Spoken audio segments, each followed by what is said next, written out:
ଗୋପ ଶାଖା କେନାଲର ଉନ୍ନତିକରଣ ନେଇ 16 କୋଟିର ଭିତ୍ତିପ୍ରସ୍ତର।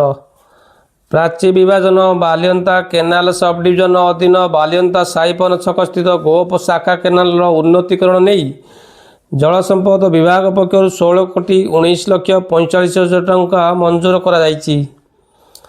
ଏଥିରେ ସାଂସଦ ଅପରାଜିତା ଷଡ଼ଙ୍ଗୀ ମୁଖ୍ୟ ଅତିଥି ଭାବେ ଯୋଗଦେଇ ଏହାର ଭିତ୍ତିପ୍ରସ୍ତର ସ୍ଥାପନ କରିଥିଲେ। ଏଥିରେ ଆର୍ଡି ରାସ୍ତାଠାରୁ 4 କିମି ପର୍ଯ୍ୟନ୍ତ କେନାଲ ଶଯ୍ୟା ଉନ୍ନତିକରଣ କରାଯିବ। ସାଇପନ ଛକଠାରୁ ବେଣୁପୁର ପର୍ଯ୍ୟନ୍ତ 2550 ମିଟର ନଦୀ ଶଯ୍ୟାର ଉଭୟ ପାର୍ଶ୍ୱ କଂକ୍ରିଟ ଲାଇନିଂ କାର୍ଯ୍ୟ କରାଯିବ। ସେଠାରୁ ରାମଚନ୍ଦ୍ରପୁର ପର୍ଯ୍ୟନ୍ତ କେନାଲର ଜଳଧାରଣ କ୍ଷମତା ବଢ଼ାଇବା ପାଇଁ ଉନ୍ନତିକରଣ ହେବ। ପ୍ରତି 200 ମିଟର ବ୍ୟବଧାନରେ ଜନସାଧାରଣଙ୍କ ସ୍ନାନ ଶୌଚ ପାଇଁ ପାହାଚ ନିର୍ମାଣ କରାଯିବ। ସେହିପରି 744 ମିଟର କେନାଲ ବନ୍ଧ ସୁଦୃଢ଼ୀକରଣ କାର୍ଯ୍ୟ କରାଯିବ। ଜଳସେଚନ ସୁବିଧା ପାଇଁ ବିଭିନ୍ନ ସ୍ଥାନରେ 6ଟି ଜଳ ନିଷ୍କାସନ ପଥ ବା ସୋଠ ମରାମତି କରାଯିବ।